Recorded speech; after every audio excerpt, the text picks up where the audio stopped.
Hi friends, Sunny here. So for those of you who do not know me, I am a professional ballroom dancer, which means I have competed and performed from the newcomer amateur through professional championships levels, both across the United States and internationally.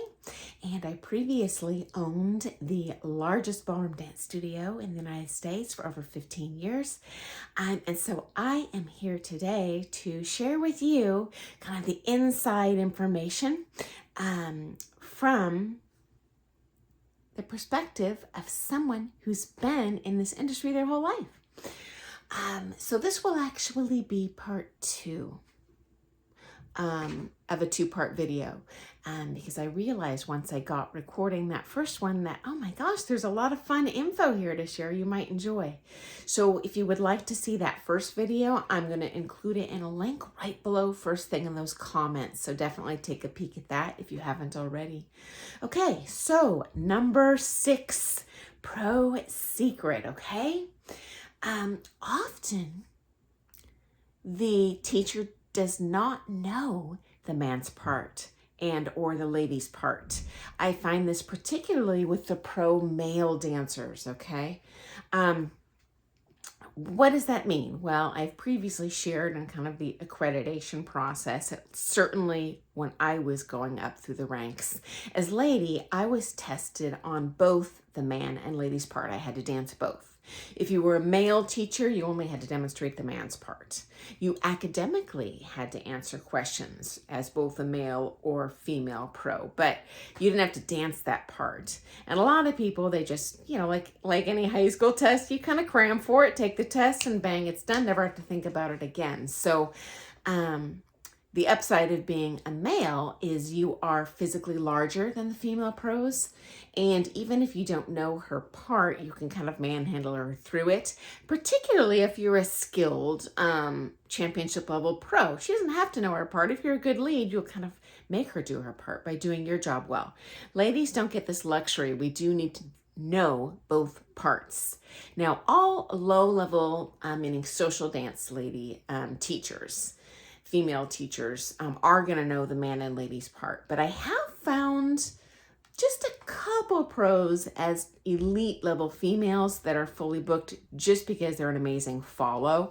And although they can teach the lead by following them and telling them how it should feel, they're probably not going to be as capable of doing choreography and stuff. I personally love doing choreography, but a lot of lady pros don't because they're just not as familiar with the man's part. And again, I've even seen this in world finalists with both men and ladies more often than the man than the lady. I've even had world championship level partnerships, man and lady, where the man is teaching a completely different styling and footwork than the lady. And when I take from her, she's like, oh no, that's not what I do. I do this. So I think that's pretty darn interesting. You just assume your teacher knows everything. And no teacher knows everything.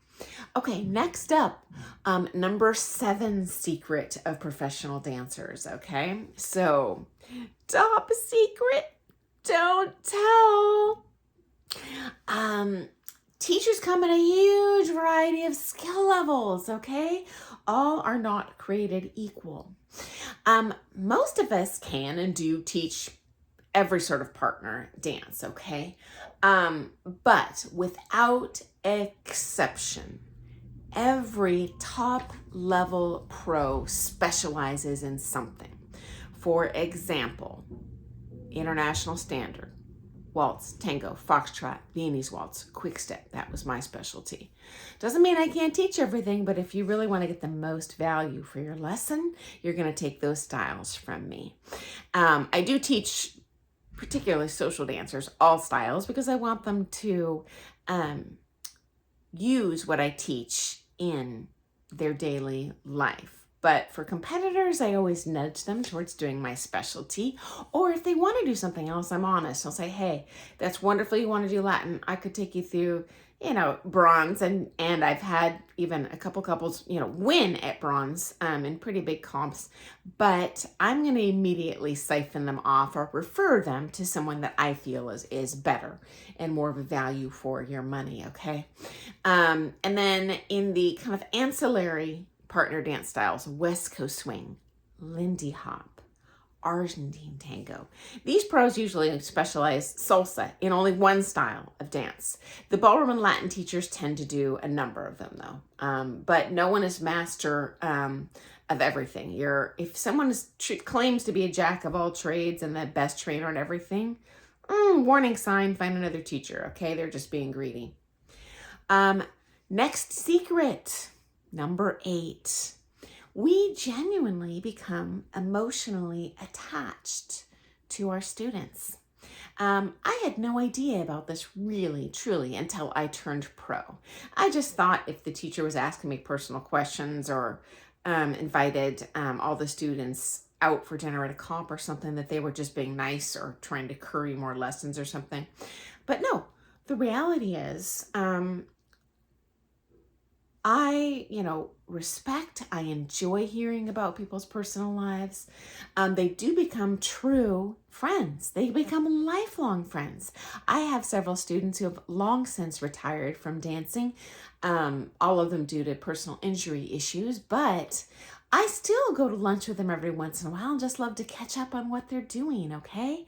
Or likewise, they don't dance anymore, but if I go to do a visiting coaching somewhere at a local dance club or something, they'll show up just to say hi and see their old friends, talk to me. I love that.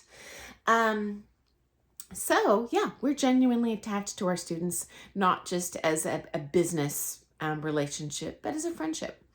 Okay, number 9 secrets for professional dancers. It genuinely upsets us when we lose a student. So this kind of ties into number 8, being friends.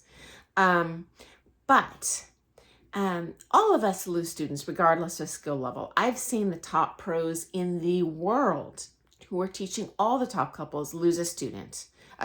An elite level couple, because that elite level couple felt they weren't getting access to as many lessons as they wanted. And another top level pro, albeit that wasn't producing the type of couples their current coaches were, they did switch to that pro because that pro was like, hey, I will prioritize you. And so it does happen regardless of what a good pro you are. And so it's no different than the feeling you would have if you were fired from your job. It kind of hurts my feelings. I want to please people. But it does happen. And it upsets us. Okay, finally, secret number 10. Pros do burn out. Not all of them. Most of us love and appreciate our job, but I have seen particularly male pros be more prone to this, where, like anyone, they can become kind of resentful about going to work each day. They no longer love their job, okay? And day to day becomes a dredge for them. I see these pros kind of when they're in that process of slipping down that path of burning out. They get excited when their lessons cancel. And they want to have personal time like anyone else. Now, maybe this was more of a problem in my own studio because my pros were quite fully booked. And when you teach a ton, although the money is good, you do have less time for your family and doing just personal things, going to doctor's appointments. We are real people. We have other hobbies like hiking and such. We can't do it if we're physically exhausted and have no time. So I've also seen a number of very accomplished dancers at elite levels who didn't work in my studio, but across the country, across the world retire. Because they burned out. I know of one who was a national finalist who's now driving a cab and is much happier to do that than they were teaching. So I find that's interesting to me. How do I feel about that? Well, I had a professional partner retire from teaching, and we had a very stressful, difficult breakup for me. And so I had a lot of teachers contact me like, oh, aren't you glad he quit? And I'm like, well, honestly not. It's a loss to the ballroom dance community and the future, culture of ballroom dance. I want as many top level pros to teach as they can. I don't see that as competition. It's like, if I want people to like hamburgers, hey, build all the McDonald's and Wendy's and Burger King's, Jack in the Boxes you can. It's just going to make more people addicted to hamburgers. So anyway, those are the top 10 secrets to the professional ballroom dance world. If you found any of those interesting or have questions, definitely comment below. My channel is not monetized at all, so I just do this because I love seeing your thumbs up button. I love seeing subscriptions, and I enjoy reading your comments. And often I get a comment that I see, I'm like, oh my gosh, the other viewers who are also interested in the ballroom dance world would love to hear the answer to that question too, in which case I'll post new videos on that for you. So thanks for joining me today. See you soon. Hope you like that. Bye guys.